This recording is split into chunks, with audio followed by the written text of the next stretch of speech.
You are watching Baton TV. So that's why you need to sit beside counselors. When I had my first baby, I had postpartum depression. That's not what anybody will want to tell you. And my default is motivation. I'm not happy.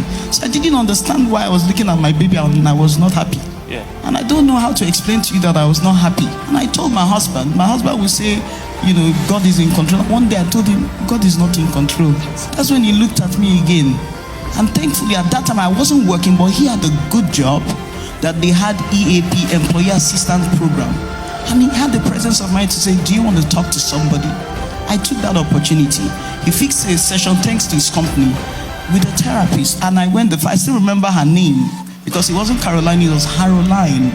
First session, it looked like I was just talking. By the second session, she just told me, walk me through the last 12 months of your life. In my mind, what has that got to do with anything? Then I was telling her, and I graduated from grad school, and I got married, and I relocated from Boston, Massachusetts to Houston, and I had a baby. And she just said, you've had so many good things happen. And I was like, yes.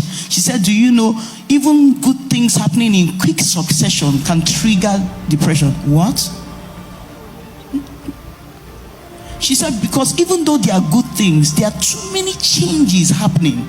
You left a place where you had friends. You for the first time in your life, you are dependent on a man. That's something. So for the first time, it was as if the veil broke open. I now realize that even though there was a lot of celebratory moments, that was causing me to almost like, what version of Eden is showing up?